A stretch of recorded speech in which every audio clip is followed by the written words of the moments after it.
नमस्कार.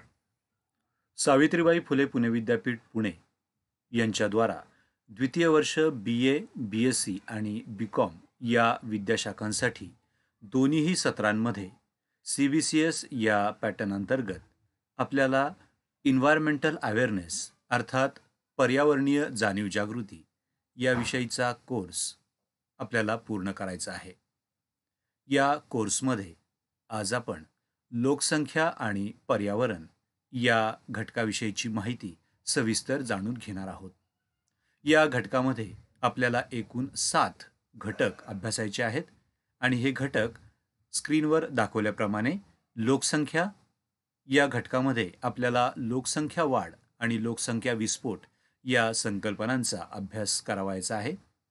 त्यानंतरचा आपला घटक आहे तो म्हणजे कुटुंब कल्याण कार्यक्रमाचे स्वरूप. नंतरचा घटक पर्यावरण आणि मानवी आरोग्य. पुढील घटक आपल्याला अभ्यासायचा आहे तो म्हणजे HIV अर्थात एड्स. यानंतरचा घटक माहिती तंत्रज्ञानाचे पर्यावरण आणि मानवी आरोग्य यातील भूमिका. पुढील घटक आपण अभ्यासणार आहोत मानवी हक्क आणि पर्यावरण. आणि या घटकातला शेवटचा उपघटक आपण अभ्यासणार आहोत तो म्हणजे मूल्य शिक्षण. तेव्हा विद्यार्थी भगिनींनो, सर्वप्रथम आपण लोकसंख्या या घटकाची सविस्तर माहिती पाहणार आहोत. कोणताही घटक अभ्यासताना आपल्याला त्याविषयीची प्रस्तावना अर्थात प्रास्ताविक किंवा इंट्रोडक्शन पाहणं गरजेचं ठरतं. आपण पाहतो की पृथ्वीवर निर्माण झालेल्या कोट्यावधी सजीवांमध्ये मानव प्राणी हा सर्वात बुद्धिमान प्राणी आहे. मानवाने आपल्या बुद्धीच्या जोरावर निसर्गातील अनेक घटकांचे ज्ञान मिळवले आहे आणि या ज्ञानाच्या आधारे तो निसर्गात हस्तक्षेप करून निसर्गामधील वेगवेगळ्या घटकांचा वापर करून आपल्या गरजांची पूर्तता करण्यासाठी अमर्याद स्वरूपात हा वापर होऊ लागला आहे. यामुळेच पर्यावरणाचा समतोल ढासळून सध्याच्या काळात अनेक समस्या निर्माण होत असलेल्या आपल्याला दिसून येतात. त्यामुळेच पर्यावरण संरक्षणासाठी लोकसंख्येवर नियंत्रण ठेवणे हे आवश्यक झाले आहे. विद्यार्थी भगिनींनो, आता आपण लोकसंख्या आणि या लोकसंख्या या प्रमुख घटकामधील लोकसंख्या वाढ आणि लोकसंख्या विस्फोट या संकल्पनांची माहिती सविस्तर करून घेऊयात. आपल्याला माहिती आहे, पृथ्वीवर मानवाची निर्मिती झाल्यानंतर कित्येक लाख वर्षाचा कालखंड हा मानवाच्या शारीरिक आणि बौद्धिक विकास होण्यामध्ये गेला आहे. सुरुवातीला इतर प्राण्यांप्रमाणेच मानव आपले भटके जीवन जगत होता. अन्न पाण्याच्या शोधात त्याला भटकावे लागत असे. सुमारे 10 ते 12 वर्षापूर्वी शेतीतील काही पिकांची पैदास आणि विविध प्रकारचे पशु हे माणसाळून तो पाळू लागला. त्यानंतर हळूहळू स्थिर स्वरूपाच्या वस्त्या करून तो राहू लागला. अशा प्रकारे पूर्वीचे भटके जीवन जगणारा मानव कायमस्वरूपी वस्ती करून स्थिर झाला आणि अन्नपुरवठा उपलब्ध करण्यासाठी शेती, पशुपालन याशिवाय इतर अनेक व्यवसाय तो करू लागला. यासाठी पृथ्वीवरील विविध भागांमध्ये तो विखुरला गेला. आता आपण लोकसंख्येची वाढ याविषयीची माहिती पाहणार आहोत आणि लोकसंख्येची वाढ कशा पद्धतीने होत गेली आहे याविषयी आपल्याला सुरुवातीला लोकसंख्येची कारणं ही संकल्पना समजून घेणं गरजेचं आहे. मानवी विकासाच्या सुरुवातीच्या काळात जन्मदर आणि मृत्यूदर हे दोन्हीही जास्त असल्यानं लोकसंख्या वाढ अतिशय मंद होती. नंतर अनेक कारणांनी मानवाचा मृत्यूदर हा झपाट्याने कमी होत गेला आणि त्यामुळं जन्मदर मात्र त्या प्रमाणात कमी न झाल्यामुळं लोकसंख्या ही प्रचंड वेगाने वाढू लागली. जन्मदर ही संकल्पना जितकी महत्त्वाची तितकीच मृत्यूदर ही देखील संकल्पना महत्त्वाची आहे. मानवाच्या उत्क्रांतीच्या टप्प्यामध्ये प्रामुख्याने मृत्यूदर कमी होण्याची काही कारणं आपल्याला आधी पाहणं गरजेचं आहे. पूर्वी जगाच्या विविध भागामध्ये विविध प्रकारचे रोगांच्या साथी आपल्याला पाहावयास मिळत होत्या. यामध्ये कॉलरा, प्लेग, इन्फ्लुएन्झा, देवी, मलेरिया यासारखे साथीचे रोग, याशिवाय दुष्काळ, पूर, वादळे यासारख्या नैसर्गिक आपत्ती आणि या व्यतिरिक्त युद्धे, कायदा आणि सुव्यवस्था यांचा अभाव अशा अनेकविध कारणांमुळे मोठ्या प्रमाणावर लोकसंख्या मरण पावून मृत्यूदर मोठा होता. या कारणांशिवाय समाजातील अज्ञान, अंधश्रद्धा, दारिद्र्य, वाहतूक दळणवळण या सुविधांचा अभाव, अप्रगत शेतीचे ज्ञान, निसर्गावर अवलंबून असणारी शेती अशा कारणांमध्ये सुद्धा मृत्यूदरासाठी ही कारणे जबाबदार असल्याचे आपल्याला दिसून येते. यानंतरच्या टप्प्यामध्ये साधारणपणे 20व्या शतकामध्ये अनेक शोध आपल्याला लागलेले दिसून येतात. हे शोध वेगवेगळ्या बाबतीमध्ये आपल्याला लागलेले आढळून येतात. यामध्ये प्रामुख्याने वैद्यकशास्त्रातील शोध. वैद्यकशास्त्रामध्ये अनेक रोगांवरील रोगप्रतिबंधक लसी आणि औषधांचा शोध, याशिवाय वैद्यकीय सुविधा या मोठ्या प्रमाणावर उपलब्ध होऊन अनेक साथींच्या रोगाचे निर्मूलन, या कारणांमुळे साथ आणि इतर रोगांना बळी पडणाऱ्यांची संख्या हळूहळू कमी होत गेली. वाहतूक आणि दळणवळणाच्या साधनांच्या सुविधांमध्ये मोठ्या प्रमाणातील वाढ हे देखील 20व्या शतकातील शोधाचे एक प्रमुख कारण आपल्याला सांगता येते. यामध्ये महापूर, वादळे, भूकंप, ज्वालामुखी याशिवाय यादवी युद्धे, पीडितांसाठी तत्परतेने मदत, बचाव आणि पुनर्वसन अशी कार्ये वेगाने होऊ लागली.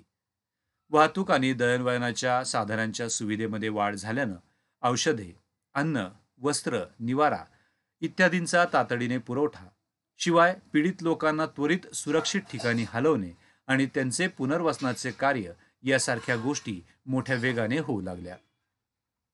यानंतरचा महत्त्वाचा एक शोध तो म्हणजे सुधारित शेतीतंत्राचा वापर.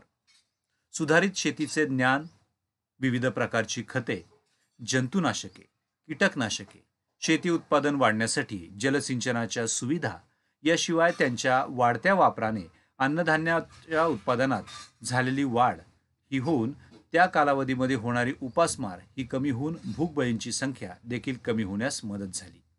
याशिवाय नंतरच्या कालखंडामध्ये मोठ्या प्रमाणामध्ये साक्षरता, सक्तीचे शिक्षण यासारख्या योजनांमुळे देखील बऱ्याच अंशी अज्ञान आणि अंधश्रद्धा दूर होण्यास मदत झाली. यावरील सर्व कारणांमुळे मृत्यूदरामध्ये कमालीची घट होऊन जगातील लोकांचे आयुष्यमान वाढण्यास मदत झाली. विद्यार्थी भगिनींनो, आता आपण जन्मदर जास्त असण्याची विविध कारणे या ठिकाणी पाहूयात. आपण पाहतो, जगातील काही विकसित राष्ट्रे सोडल्यास बहुतेक विकसनशील व अविकसित देशात जन्मदर अद्यापही बराच जास्त आहे. त्याची सर्वसाधारण कारणे ही पुढील प्रमाणे आपल्याला सांगता येतील. यातील ही जी कारणे आहेत तर ती आपण सविस्तरपणे पाहणार आहोत. यातील पहिलं कारण म्हणजे विवाहाचे वय कमी. विविध देशांमध्ये सध्याच्या काळात विवाहाच्या वयात आता वाढ होत असली तरीही अद्यापही ती बरीच कमी आहे. कमी वयात विवाह झाल्यास जास्त जननक्षमता आणि मोठा जननक्षम कालावधी मिळाल्यामुळं जन्मदर हा नेहमी मोठा राहतो. यानंतरच्या कारणांचा विचार करता समाजामध्ये पसरलेले अज्ञान, अंधश्रद्धा, अनिष्ट रूढी आणि परंपरा या घटकाचा देखील प्रामुख्याने आपल्याला विचार करावा लागतो. या सर्व कारणांमुळे समाजामध्ये मुले ही ईश्वराची देणगी आहे किंवा काही समाजामध्ये मुलाला वंशाचा दिवा मानणं, अधिक मुलं म्हणजे मिळकतीचे साधन यासारख्या अनिष्ट रूढींमुळे जन्मदर कमी होण्यास मदत होते. याशिवाय तिसऱ्या कारणांमध्ये दारिद्र्य आणि बेकारी हे देखील जन्मदर अधिक असण्याचं मोठं कारण आपल्याला सांगता येईल. यामध्ये घरात कमवणाऱ्यांची संख्या जर जास्त असेल तर उपासमार टळेल किंवा कुपोषणामुळे अथवा रोगराईमुळे मुले मृत्यू पावतील अशी भीती या कालावधीमध्ये वाढून मुलांची संख्या वाढू दिली जाते. चौथ्या कारणांचा विचार करता वैद्यक सुविधांचा अभाव अथवा त्यांच्या वापरासंबंधीची उदासीनता हे देखील महत्त्वाचे कारण आपल्याला ग्रामीण आणि शहरी भागांमधील गरीब वस्त्या आणि झोपडपट्टी या भागांमध्ये पाहायला मिळते. यामध्ये वैद्यकीय सुविधांचा अभाव हा एक मोठा कारण आपल्याला जन्मदर वाढीसाठी अधिक महत्त्वाचे दिसून येते. या पुढील कारणांचा विचार करता अर्भक आणि बालमृत्यूचे प्रमाण हे अधिक असल्याचे आपल्याला दिसून येते. आपण पाहतो, जगभरातील अनेक भागांमध्ये आज देखील अर्भक आणि बालमृत्यूचे प्रमाण हे जास्त असल्यामुळं अशा भागांमध्ये किंवा या भागात राहणाऱ्या समाजामध्ये जास्तीत जास्त मुलांना जन्म देण्याकडे ग्रामीण आणि अशिक्षित लोकांचा कल दिसून येतो. याशिवाय समाजामध्ये असणारी बहुपत्नीत्व ही देखील अनिष्ट चाल समाजामध्ये मोठ्या प्रमाणामध्ये जन्मदर वाढण्यास मदत होते. यामध्ये अनेक समाजामध्ये आजही बहुपत्नीत्वाची चाल किंवा प्रथा प्रचलित असल्याची दिसून येते. यानंतरचं शेवटचं कारण ते म्हणजे अपत्य संख्येवर बंधन नसणे. बऱ्याच देशांमध्ये परंपराप्रिय समाजामध्ये, विशेषतः युरोपातील ख्रिश्चन, कॅथोलिक अथवा मुस्लिम धर्मियांमध्ये अपत्य संख्येवर बंधन नसते. या कारणामुळे देखील जननदर वाढण्यास मदत होते. या वरील सर्व कारणांमुळे जननदर जास्त राहण्यास मदत झाली आणि मृत्यूदरामध्ये प्रचंड प्रमाणामध्ये जर घट झाली तर जन्माला येणाऱ्यांची संख्या जास्त आणि मृत्यू पावणाऱ्यांची संख्या कमी झाल्यामुळं लोकसंख्या ही अनियंत्रितपणे आणि प्रचंड प्रमाणात वाढते. अशा जलदगतीने अनियंत्रित लोकसंख्या वाढीलाच लोकसंख्या विस्फोट अर्थात पॉप्युलेशन एक्सप्लोजन असं म्हटलं जातं. आत्तापर्यंत जागतिक लोकसंख्या वाढीचा जर आपण दर पाहिला तर आपल्या समोर असणाऱ्या चार्टमध्ये कालखंड, लोकसंख्या आणि लोकसंख्या वाढीसाठी लागलेला कालावधी हा आपल्याला दिसून येतो. इसवी सन पूर्व 10,000 वर्षापूर्वी लोकसंख्या ही सुमारे 10 लाख ते 1 कोटी या दरम्यान आपल्याला दिसून येते आणि लोकसंख्या वाढीसाठी लागलेला कालावधी अर्थात 20 कोटी लोकसंख्या होण्यासाठी सुमारे 10 वर्ष किंवा 10,000 वर्षाचा कालखंड आपल्याला जाऊ द्यावा लागला. यानंतर इसवी सन 0 या कालखंडामध्ये जगाची लोकसंख्या ही 20 कोटी होती. सुमारे 20 कोटी ते 50 कोटी एवढी लोकसंख्या होण्यासाठी 1650 वर्षाचा कालावधी पृथ्वीवरती जाऊ द्यावा लागला. या ठिकाणी 0 ते 1650 या कालखंडामध्ये 50 कोटी लोकसंख्येमध्ये वाढ झालेली आपल्याला दिसून येते. इसवी सन 1804 मध्ये जगाची लोकसंख्या ही 100 कोटी झाली. 1650 पासून ते 1804 मध्ये 50 कोटीची लोकसंख्या 100 कोटी होण्यासाठी सुमारे 154 वर्षाचा कालखंड जाऊ द्यावा लागला.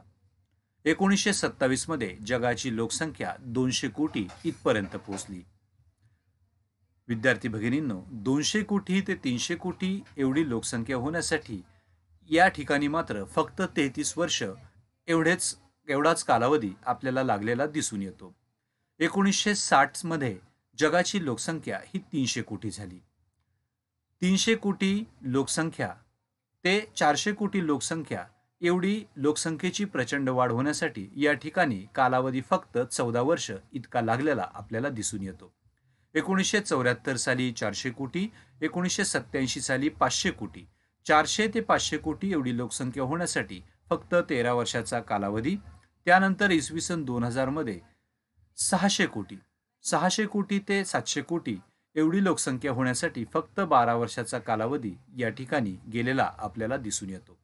इसवी सन 13 मध्ये लोकसंख्येची जनगणना झाल्यानंतर ही लोकसंख्या सुमारे 700 कोटी इतकी आपल्याला झालेली दिसून येते. 700 कोटी ते 800 कोटी एवढी लोकसंख्या होण्यासाठी या ठिकाणी मात्र 15 वर्षाचा कालावधी आपल्याला लागलेला दिसून येतो आणि इसवी सन 2800 अर्थात 2028 मध्ये ही लोकसंख्या अंदाजित 100 कोटी इतकी होईल. तर आजच्या भागामध्ये आपण जागतिक लोकसंख्या वाढ ही अभ्यासली. याच घटकाला अनुसरून भारतातील लोकसंख्या वाढ ही 1951 पासून ते 2021 या कालखंडामध्ये किती प्रमाणामध्ये झाली हे आपल्याला समोरील चार्टमधून लक्षात येतं. भारतामध्ये 1951 मध्ये भारत देश स्वतंत्र झाल्यानंतर स्वातंत्र्यानंतरची पहिली जनगणना पार पडली. भारतामध्ये दर 100 वर्षाचा कालावधी जर आपण मोजला तर दर 10 वर्षानंतर भारतामध्ये जनगणना केली जाते. 1951 पासून सुरू झालेली जनगणना ही 2011 पर्यंत आणि पुढच्या वर्षी देखील ही जनगणना पूर्ण होणार आहे. 1951 साली भारतातील लोकसंख्या वाढीचा दर हा शेकड्यामध्ये 13.31 इतका होता. यानंतरच्या प्रत्येक 10 वर्षाच्या कालावधीमध्ये हा वाढत गेलेला आपल्याला दिसून येतो. मात्र 1961 साली आणि 2001 साली यामध्ये काही प्रमाणामध्ये घट झालेली आपल्याला दिसून येते.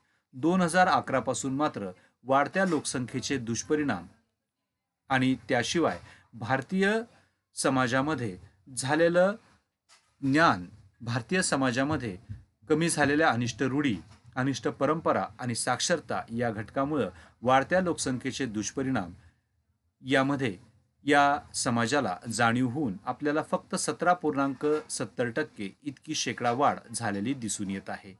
2021 मधील लोकसंख्येचे जनगणना ही अद्यापही बाकी असल्यानं दशवार्षिक वाढ आणि शेकडा वाढ या ठिकाणी आपण दिलेली नाही. तेव्हा विद्यार्थी भगिनींनो, आजच्या या ऑनलाईन लेक्चरच्या भागामध्ये आपण लोकसंख्या वाढ या घटकांमधील लोकसंख्या वाढ याविषयीची प्रस्तावना, लोकसंख्या वाढ आणि यामध्ये जननदर आणि मृत्यूदर हे दोन घटक, या घटकांविषयीची सविस्तर माहिती, त्यानंतर लोकसंख्या विस्फोट आणि जागतिक लोकसंख्या वाढ आणि भारतातील लोकसंख्या वाढ ही कशा पद्धतीने झाली याविषयीची माहिती आज आपण पाहिली.